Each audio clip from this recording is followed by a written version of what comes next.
Hey, what's good, guys? Sorry for not uploading this video earlier. I was way too busy eating some fiery hot Cheetos. Okay, let's just start this video. Whew, okay. First of all, we have to talk about the intro. It's basically just the old intro, but the animation is way smoother, and I am so glad this exists. No hate to the old Teapot intro, it's still amazing, but this really shows how much better the animation has gotten. Okay, that's all I really have to say about it. Let's move on. TPOT 19. This is for sure one of the best episodes in all of BFDI. There are so many great aspects about it, which is what I'll be getting into in this video. But you might have noticed that the title mentioned that the episode is almost perfect, and you might obviously want to know why. Oh, don't worry, I'll be getting to that sooner than you think. But first, let's talk about the elimination. So Team 2 and Bagged lost last challenge, and as you know by now, the results were TV and Snowball getting out. Okay, I have mixed feelings on TV's elimination, so I'll talk about his first. For a long time, TV has had this reputation of being a nothing character. Lots of people have been saying that his only good episode was Teapot 5, but then when Teapot 17 released, TV finally had a major role again. Tree did not consider TV to be an actual living thing, so TV wanted to get revenge, but then that ultimately failed. I feel like a lot more stuff could have been done with this rivalry. Both of these characters have been underutilized for a long time, so seeing them have a nature versus technology rivalry would have been so cool. But sadly, because of TV getting out, we're not going to get that. Okay, when Lai stayed in the game over TV, I was very happy. Not because TV got out, but because Lai got to stay. I really like her, in case you couldn't tell. I'm glad Pen also got to stay, because I find his dynamic with Pencil to be very interesting. I also like his relationship with Lai. Yeah, Lai mentioned again. But Bottle and Tennis Ball, do these guys really need to stay? Yeah, I get that Bottle hosting was cool and all, but if you voted for Bottle because of that, I really don't see the point, because you're pretty much voting her for something that she isn't going to do again. And as for Tennis Ball, yeah, I guess he was kind of helping Fanny research 1, but he also got chased by the Force. It's somewhat funny, but Tree and TV rivalry is cooler. Besides, Tennis Ball getting out would add more tension to Fanny's plotline, because all people who are helping her find clues about 1 are disappearing one by one. Get it? See what I did there? Okay, and everyone loves a little tension. Unless you're a 6-year-old who votes out characters for being mean. Whatever, I rambled on TV for long enough. Let's just talk about Snowball now. Okay, now this is an elimination that I am satisfied with. Not because I dislike Snowball or anything, but I think that him leaving was the best option. I didn't want Book to leave because she has her arc with Pencil, and I didn't want Price Tag to leave either because they just started having their whole debuter alliance with Winter. As for Grassy, if Snowball left, it would give Grassy a chance to have a whole character arc of him trying to win the game without Snowball with him. And that's exactly what they're doing with Grassy right now, actually. So far, Grassy's just absolutely weak. All of his strength and confidence is just fading away. But that just means that in future episodes, he'll be able to grow and get stronger. Maybe he could even win this season. He's actually one of my winner picks right now. I enjoy Snowball whenever he's on screen, but I feel like he has done everything he could have done this season, and I'm glad that him being eliminated is allowing Grassy to stand out on his own more. So with the elimination out of the way, the challenge is a battle royale. If all your team members die, you lose the challenge, and whoever dies, they just don't appear for the rest of the episode. I think this is both a good and a bad thing about the episode.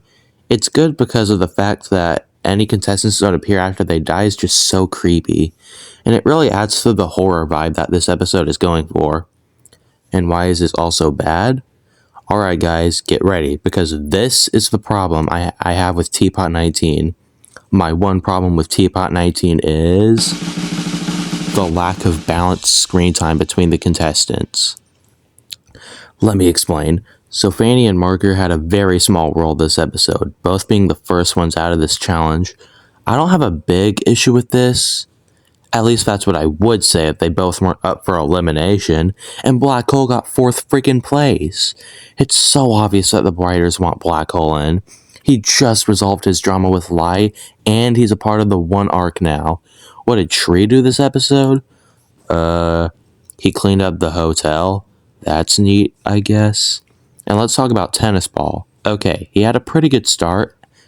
At the start of the episode, him, Fanny, and Golf Ball were looking at Fanny's whiteboard with all of the one research, but then that got cut short, and now he gets chased by a force for the rest of the episode. Hopefully I don't have to explain why I have an issue with this. It's so obvious who the writers want to get far, and sometimes it makes me wonder what the whole point of having viewer voting is. So you might be asking, hey, if you have a problem with this, how would you fix it? Well, I actually have a solution. You don't even have to change these up for elimination, just change the elimination order. Alright, so first of all, instead of Fanny getting out first, I'm going to have it be Book. As much as I love Book, she doesn't need to have a super big role this episode. She already got to do something super big last episode, and she isn't even up for elimination anyway, so it's not like she's being written out. And instead of Marker getting 14th place, it's going to be Black Hole. I know he's getting out early when he's up for elimination, but don't worry, that doesn't mean he won't have nothing going on. One will still take Black Hole away, she's just going to do it earlier this time. But you might be asking, will Black Hole still have that conversation with Lai? No, Tree is. He was an OG Death Pactor just like Black Hole was, so I don't know why he's not involved in this character arc. And as for Tennis Ball, he can still get 13th place by quitting. But instead of him using his screen time getting chased by the Force, he will use his screen time to help Fanny find clues about one. Penn can still receive 12th place. I think he had a good role this episode, and he was pretty much one of the main characters of TPOT 16 and 17, so it won't feel like he's being written out, while still allowing other characters to be in the spotlight. Golf Ball can stay at 11th place since she isn't up for elimination. And I don't mind Tree getting out here since I already gave him an important role. And then Fanny can still get 9th place since we actually spent a little more time on the one research plotline. And if you're wondering how she dies, it's because Pencil barges in the room and kills Fanny like how she did originally. Donut still gets 8th place since he isn't up for elimination and because he already got a big role. And honestly, Bottle can just get out here. She doesn't need to have a big role or a massive character arc because she's just supposed to be comic relief. We're not supposed to take her too seriously. I think she made it far enough. I can still have her scene with killing the failed debuters, which includes winner and price tag. And after that, the rest of the elimination order will be the same except that Marker will get 4th place instead of Black Hole.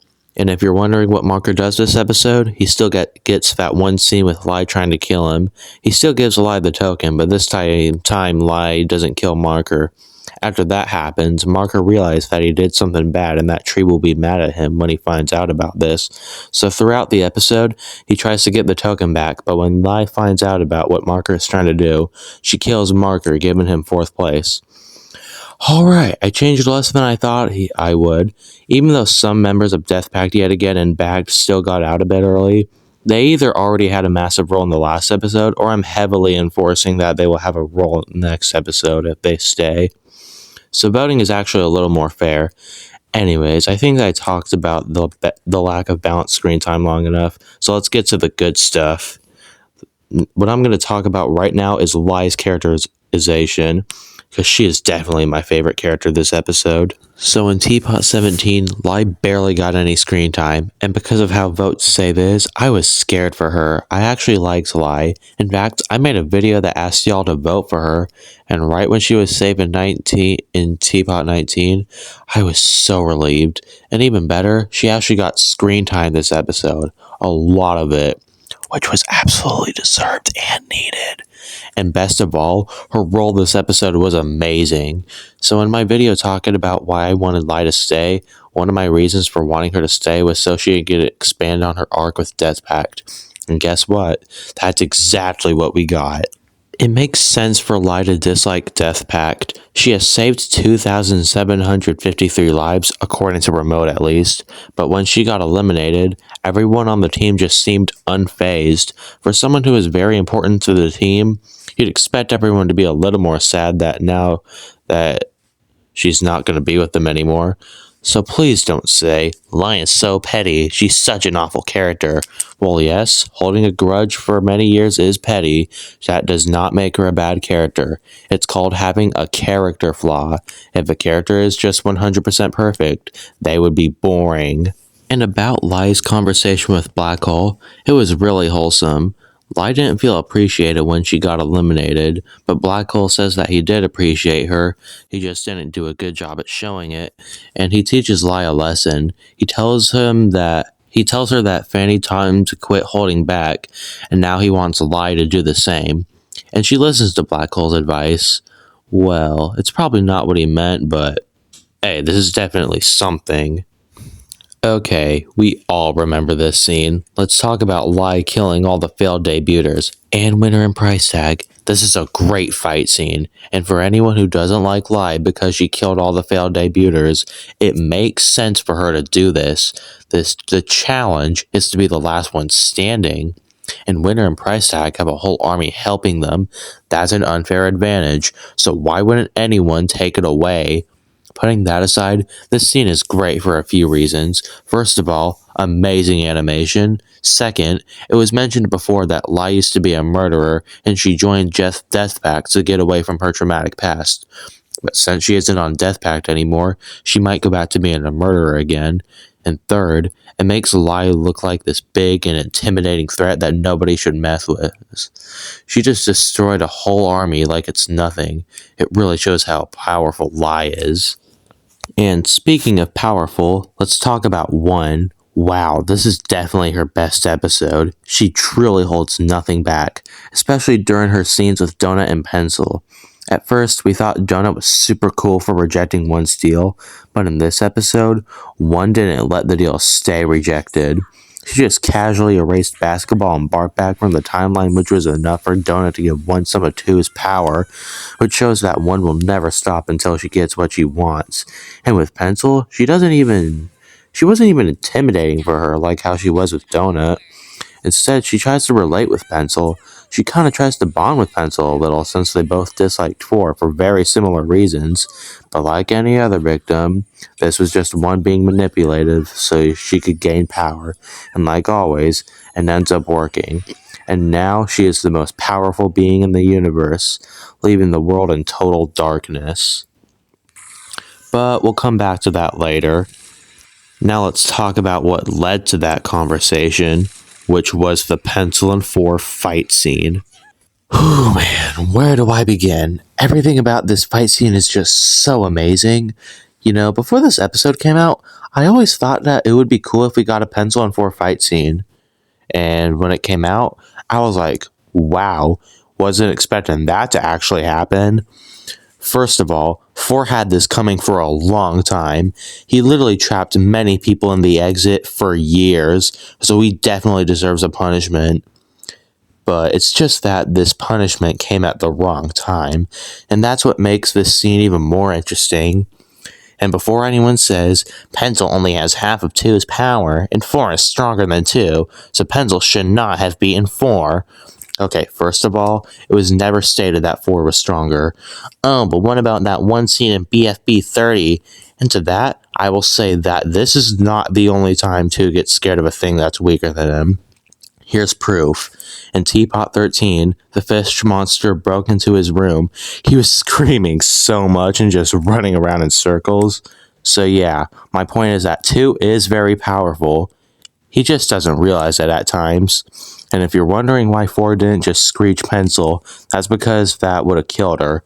And I don't think Four was trying to do that. I think he was just trying to stun Pencil so he could warn her about One. But hey, that's just my interpretation.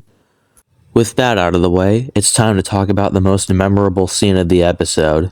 Come on, you know what I'm talking about. Okay, fine, I'll give a summary. Right at the end of the episode, we get a flashback and we see what happened during Pencil and Grassy's most recent interaction. We see Pencil insulting Grassy, and then immediately after, he just cries. And right after he does, Pencil immediately feels bad. She places him in a vent so he can be somewhere safe, and she apologizes. That actually caught me off guard because she's actually trying to take accountability for being a jerk, which shows that Pencil is growing. Another amazing detail is that the way Grassy cries is the same way Ruby cried in BFDIA 5C, and I think the main reason Pencil felt bad for Grassy was because it reminded her of her old friend. The amount of care put into this scene is just amazing. But moving on from that, while Pencil thought the vent would have been the safest place, Grassy feels even more fear than he did before. He screams, he cries, and then, well, the screen says that Grassy gets first place, and it fades to the voting screen, with the voting icons just looking all black and empty. And there's not even any voting music either. It's just a bunch of wind. Everything about this scene is just so unsettling. Grassy was supposed to stay strong for Snowball, but he just couldn't. And the fact that this is a child that's paralyzed in fear just makes it even worse. Grassy may have won the challenge, but at what cost? There's a chance that he might die alone, and might not even be recovered since nobody would even know about his death. This episode does such a great job of being creepy. It really does make everything feel hopeless. Well, maybe not hopeless. After the credits play, it cuts the price tag using some sort of remote to recover Winner, and then Winner comes out of the wireless recovery center. They are all alone, wondering if anyone is with them, but shortly after, they see someone holding a torch. It's someone they once knew. It's Loser. Right when they see each other, they both get really excited. They run to each other, and then they hug, finally reuniting after being separated for years. Can they save the world? And that's all I really have to say about the episode. Sorry if this video isn't perfect. I probably could have said more if I really wanted, but I really wanted to get this out before TPOT 21 released. And I was also really lazy. Sorry that the video didn't release sooner. I'll try to be more active when I make more videos. Well then, I guess I don't really have anything else to add. I guess the only thing I can say is to please like and subscribe, and to have a good rest of your day or night.